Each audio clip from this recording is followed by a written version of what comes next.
possible. So, if you can send it to one person and then they send it to another person and so forth, what we're going to be speaking about is going to spread like wildfire, basically. Yeah, definitely. Is sort of wondering what this is about. So what happened was, my uncle, who was 72 years old, his name was Errol, and he had terminal cancer. He's been sick for quite a number of years, and he's been living in a nursing home. And as you can imagine, terminal cancer means what exactly? It means you're dying of cancer. And I think, before I get into the story of my uncle, I think I just really want to share that it's very important, and I want you to just stop for a second before I share the story and say, how would it feel like for this to be your family? How would it feel like, for you to be in this situation, to not what to do? And obviously, look, this is affecting all Australians because we are in lockdown at the moment, and COVID-19 is obviously a major concern for everyone. And the health implications. Look, I don't want to be talking about anything from a political point of view. I only want to talk about facts right now. And I just want everyone to understand that this can happen to anyone, and I want to share the story and talk about the story alone. I'm not here to talk about anything else. So my uncle. Can I just cut in just quickly, Troy? Why do you want to share the story? Why do you think it's important to voice it to not just your friends and family, to a wide audience? I think it's having the courage to stand up, because if you don't stand for anything, you stand for nothing. And I agree. It's very important that if something goes wrong in society, that you say, hey, listen, that's not right. Otherwise, we are just following the trend. I mean, if it doesn't matter what it is, and obviously this is very interesting times where things are labeled as conspiracy. There's different theories that are going around, but what I want to share isn't a conspiracy. It's not a theory. It's a fact. And this is happening. This has happened to my family, and this can potentially happen to a lot of other families out there that may have had cancer, that may have pre-existing conditions, and then obviously COVID is a contributor. So awesome. Sorry, do you want to go ahead and let everyone know what happened starting a couple of days ago? Right. So my uncle passed away, so August 11th. So this is very fresh. So excuse me, everyone, if I'm a little bit emotional, or it's a little bit hard to talk, and if I mix my words up, because obviously this is very fresh. And he was a really good uncle. So 72 years old. He's been in the nursing home for the last 2 years, and terminal cancer. He's had it for a number of years, and like lung cancer, emphysema. And as everyone knows, cancer is a bastard of a killer. It can affect anyone, and it can happen at any time. So my mother was notified that he was passing away. She went and saw him on August 11th. And what happened was that about 3 or 4 hours after this happened, she received a phone call. Because obviously she said that after he passed, After he passed, he received a phone call. And that was from the doctor. And I just want to also just stress something quickly. The nursing home that was responsible for looking after my uncle did a really good job in the time frame that they looked after him. And I want to make it clear that this has nothing to do with them, because they actually are quite good carers. And I know sometimes nursing homes can be looked at in a certain way, but they did a really good job looking after my uncle. So I just want to get that straight first. And so my mother received a phone call, and obviously about his death, and the doctor was talking about the certificate. Now, it's interesting because a lot of people are expecting me to share this story, and I've got video evidence. I have recorded the conversation of the phone call with the doctor that had my mother. I have now sought legal advice, so I have a lawyer, and the lawyer advised me not to release that video right now. Mm-hmm. And what we're going to be doing is going to be taking legal suit. So we're taking legal action, and this isn't just about my family, it's about all families in Australia, and it's about fighting for what's right and making sure that this doesn't happen to anyone else again. And if it's going to be a recurring problem, if I, for example, say, let's do this, I think that many other families could potentially go through the same thing, and that's not what I want. That's not what us Australians want. We need to fight together, and this isn't about me. This isn't about my family. This is about Australians. And setting a precedent for what's right and what's wrong. Exactly right. And it's going back to the conversation. So the doctor had a phone call with my mother. You think 2 seconds, right? Yeah, sure. There was a phone call with my mother, and the doctor was talking about the death certificate. So August 7th, my uncle was. Sorry, guys, it's a little bit hard to get my words out. my uncle contracted COVID-19, so he had a PCR test. So August 7th was a positive test. He passed away on August 11th. So keep that in mind.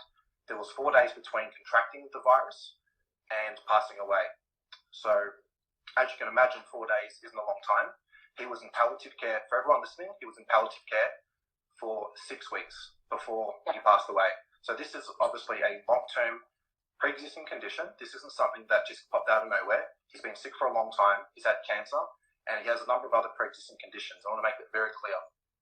Yeah. So the doctor was talking to my mother and suggested that the primary cause of death, so the number one cause of death, was COVID-19. Just quickly, Troy, I may have missed it, but have you gone over the fact that your uncle was asymptomatic? No, not yet. So, okay. Yeah, so I just mentioned that the test came back positive on August 7th, and my uncle actually was, the nursing home actually said he was asymptomatic. So I want to make it clear that, isn't it interesting that someone that is asymptomatic, that has had lung cancer, which is a serious respiratory issue, was asymptomatic to COVID-19. COVID-19. What does asymptomatic mean for those people at home that might not know what asymptomatic means? Okay, so asymptomatic means that you have no symptoms of COVID. So that means no cough, no wheezing. You're pretty much fine, but on the outside you look sweet. Absolutely. So besides the fact that the gentleman is passing away from these pre-existing conditions. Absolutely, and that's something that was noted from the nursing home, and that was spoken to my mother and my family. So asymptomatic meaning no problems. He's obviously had pre-existing conditions, meaning lung cancer. And the interesting part about this was that the doctor suggested that my mother would agree to having COVID-19 as a primary cause of death on the death certificate, meaning listed as number one, meaning the main contributor, meaning that everything else didn't matter. It didn't matter that he had lung cancer. It didn't matter that he had even heart issues and all these other conditions that I can list off, which I won't get into detail about. So I think that it's interesting for people to understand what's going on. And obviously my mum, the great thing about this is the phone call, I can get to specifics, but obviously now I have a lawyer and she's advised me not to do this because we're going to be taking legal action. And it's not just about my family, because obviously, and just think about this for a second.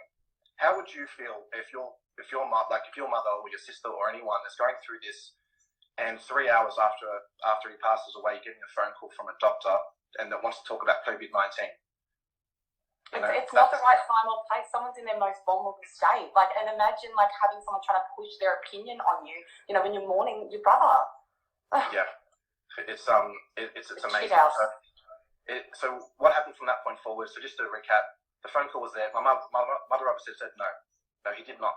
He died of lung cancer. He's had lung cancer. He's been terminal for a long time, and obviously this is something that the doctor tried to push back a little bit and suggested that because the COVID is a respiratory disease, that there was some complications with that, which then contributed, if not really contributed, because they're not saying it's contribution, it's a contribution. They're saying that it's the fact that number one factor with everything else. So imagine on a death certificate thinking about, lung cancer isn't the number one factor, even though you've had it. That's what started his downfall. He got sick, and then he went to a nursing home. He was in palliative care for 6 weeks. He contracted COVID-19 4 days before he passed away, and the doctor was prepared, and they have actually.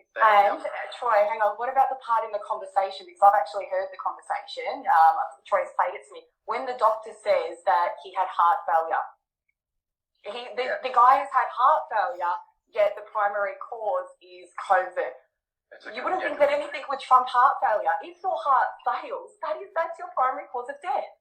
Yeah, it doesn't make sense. It doesn't take a rocket scientist to figure out that your primary cause of death, your heart would come before COVID, and the fact that you're asymptomatic. Yeah, and look, this is the most interesting part for everyone that's listening as well.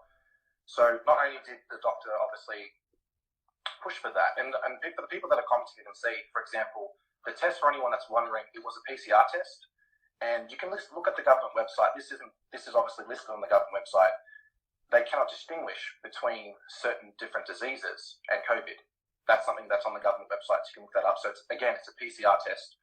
Now, as my mum was disputing the death certificate, as you can imagine, she was emotional and she was confused, which anyone would be in that situation, because this is only a few hours after he passed away, and this is just 2 days after obviously he passed away. So today's the 13th. He passed away on the 11th.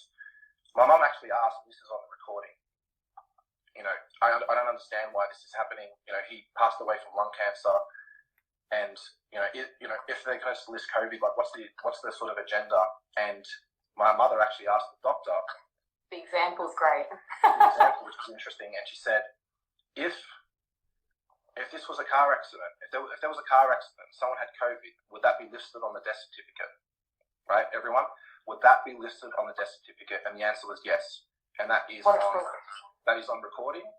And that's why we're going to court, and that's why we're going to fight for all you guys. And it's not just about me and my family, because obviously my mother's upset, and I'm supporting my mum, my family, and everyone else that's involved, and really pushing this forward for all Australians. And it's important to let you guys know what's going on, and it's not okay. And I'm the type of person that's not going to put up with anything like this. I'm not going to accept it, and I certainly wouldn't expect any of you guys to accept this anyway. Like, it's just not right. And I would like the people to understand that this only happened 2 days ago, and it's all very, very fresh. And it's not a nice thing to go through, especially after someone's been sick for cancer for so long, and it's just pushed to the side. To actually have cancer and his other conditions mentioned as a contributing factor and not the primary cause of death is a disgrace. And can we just say that this doctor was your uncle's general practitioner for the duration of... For quite some time. And look, I think, to be fair for everyone that's involved, like I said to you, the nursing home did a good job with him, and they looked after him. I know that they looked after him, so I don't want to put any emphasis on that. And I know that the doctor did a good job, but I think that it's very interesting that one would support such a claim in 4 days' time. They didn't contribute. It's the primary cause of death, and I think it's insane. Yeah, it is. It just doesn't make any sense at all. It's ridiculous. And me and Troy wanted to get the word out there, and we are of the belief that Troy isn't the first person that this has happened to. There are a lot of people that are sitting at home, and a lot of different circumstances where people might be afraid to do what's right and to come out. And we're kind of hoping that by Troy leading the way with the torch, that a lot of people will have the peace of mind and the confidence to do the same. In this day and age, when doing the right thing, you feel like it's almost the wrong thing to do, that's when you kind of know we've gone off the track a little bit, and we both won't stand for that. We're both of the mentality that you only live once, and as Troy said before, if you don't stand for something, you stand for nothing at all. And it's really important. And if by us putting this conversation out there, and I want to say thank you very much, Troy, for doing this. Like, it's a hard time in your family, and the fact that you guys have gone above and beyond to capture this moment, to set a precedence about what's going on is really important. I just hope that based on this conversation that other people will have the courage to come out as well and say what is happening at the moment is not right, and we can make a stand. I'm just reading some of the comments as well, and I know this is a common rumor, is if they offered any money, and because my uncle's body was donated to science, we're having no funeral. So because there's no funeral, there's no incentive, like we're not incentivized to take any money, which unfortunately for people that are listening, we can't prove that. But obviously there's a lot of things that we can prove, especially referring to the cause of death, which, I mean, again, to repeat myself for anyone that has just joined, August the 7th, he contracted the virus with the PCR test. August 11th, he passed away, and it's been listed as the primary cause of death. So now, with that PCR test on that, the document that you got back, Troy, I asked you a couple of questions around that. What was listed? Did it list as positive? Did it list as negative? What was actually tested, and what did come up as positive, as asymptomatic? What was the result of that test on that document? So I've got it in front of me on the computer, and it says, so the site says SARS-CoV-2 RNA, and the swab, it says detected with an asterisk. So, and that was collected at the 7th of August. So, So SARS, so just the SARS virus, which has been around since God knows when, a lot longer than this COVID pandemic, and that's what it's tested positive for. Yeah, and I just want everyone to understand that, look, the best advice that I can give anyone is if anyone has any family members have cancer, I think it's extremely important to record the conversation. And now, one of the number one reasons why I cannot share the recording is because I did not ask for permission. So if you are recording a phone call from a doctor, just let them know that, hey, this call is recorded. So you're asking them for permission, and then you can use it and post it. So that's the only reason why I can't post it, because it's actually a criminal offence for me to post it. So I've obviously gone down the road of getting a lawyer, and we're going to take it to court and obviously, hopefully, get some answers for everyone that's listening and just for all of Australia.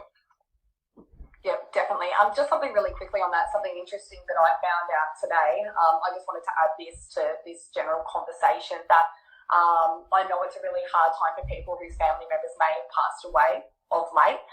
If by any chance anyone's family members have passed away and they have been told that the primary cause is COVID, if on the death certificate there is a number 07.02,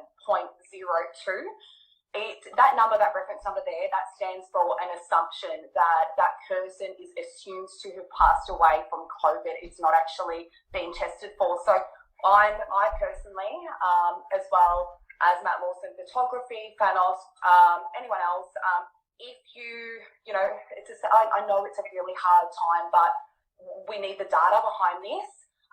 If you do have those numbers on any death certificates or anything like that, I'd also like to hear from you. So with the boys within the group. Yeah, definitely. And I think there's a few people that are mentioning about the recording. I can believe me. When I first heard it, I was amazed.